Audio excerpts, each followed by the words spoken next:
കുഞ്ഞെ, ഞാനൊരു കാര്യം ചോദിച്ചാ കുഞ്ഞിനോട് ദേഷ്യം തോന്നരുത്. എന്താ ഭാർഗവി? പ്രഭക്കുഞ്ഞിനോട് ആ അരുന്ധതി ഋഷിയൊക്കെ കാണിച്ച കാര്യങ്ങളൊക്കെ എനിക്കറിയാം. അതിന്റെ ഒരു വാശിക്ക് കുഞ്ഞ് നേരിട്ടോ മറ്റാരെങ്കിലും വിട്ടോ ഋഷിയെ ഞാൻ അപകടപ്പെടുത്തിയിട്ടുണ്ടെന്നാണോ? അല്ല, സ്വാഭാവികമായിട്ടും കുഞ്ഞിന്റെ സ്ഥാനത്ത് ആരായാലും അങ്ങനെ ചിന്തിച്ചു പോകും.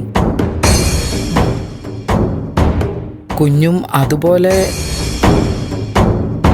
അല്ല, ഞാൻ വെറുതെ ചോദിക്കുന്നതാ. ഋഷിയെ കാണാതായതിനെ കുറിച്ച് അവിടെ ഇവിടെ ഓരോന്ന് കേട്ടു തുടങ്ങി, അങ്ങനെ ചോദിക്കുന്നതാ. ഭാർഗവി, ഞാൻ മറച്ചു വെക്കുന്നില്ല. അവനൊന്ന് അവസാനിച്ചെങ്കിലെന്ന് ഞാൻ ആഗ്രഹിച്ചിട്ടുണ്ട് പലവട്ടം. അന്ന് അമ്പലത്തിൽ നിന്ന് മടങ്ങുമ്പോ അവൻ എന്നെ അവഹേളിച്ചില്ലേ? ആ ദിവസം 100% ഞാൻ ചിന്തിച്ചു അവനെ എങ്ങനെയും തീർക്കണമെന്ന്. എന്നോടുള്ള പക അവൻ എന്റെ കുടുംബത്തോടും കാണിക്കുമെന്ന് ഞാൻ പേടിച്ചു. അവൻ ജീവനോടെ ഇരുന്നാൽ എനിക്കും വീട്ടുകാർക്കുമൊക്കെ അവനോടുള്ള ഒരു ഭയത്തിന്റെ നിഴലിലായിരിക്കും ആജീവനാന്തം കഴിയേണ്ടി വരിക എന്നൊരു തോന്നലുണ്ടായി.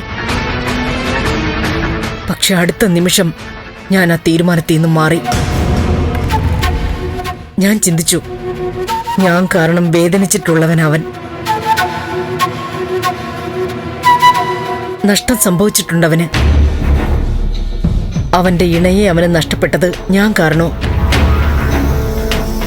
ബാക്കി എന്തവൻ മറന്നാലും കൂട്ടുകാരിയുടെ മരണത്തിന് ഞാനാണ് കാരണക്കാരി എന്നുള്ളത് അവന് മറക്കാൻ പറ്റില്ല. അതുകൊണ്ട് അവന്റെ ഭാഗത്ത് നിന്ന് എന്റെ നേർക്കുണ്ടാവുന്നതൊക്കെ സഹിച്ചേക്കാന്ന് തന്നെ കരുതി. എന്നാൽ ചിലപ്പോ അവന്റെ ഭീഷണി അവനെ ഇല്ലാതാക്കിയിട്ടായാലും അവസാനിപ്പിച്ചേ പറ്റൂന്ന് തോന്നും. അങ്ങനെ മനസ്സ് ചാഞ്ചാടുകയായിരുന്നു. പക്ഷേ ഇന്നിപ്പോ അവനെ കാണാതായിരിക്കുന്നല്ലോ, അതിൽ എനിക്ക് ഒരു മനസ്സറിവുമില്ല.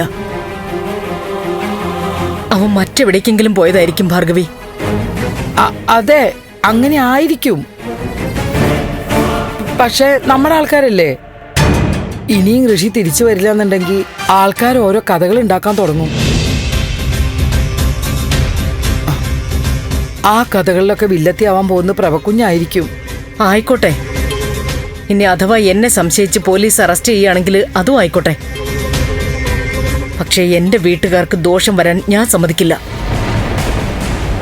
അവനോട് ഞാൻ ചെയ്തതൊക്കെ പോലീസിന് മുമ്പിൽ ഏറ്റു പറഞ്ഞവളാ ഭാർഗവി ഞാൻ.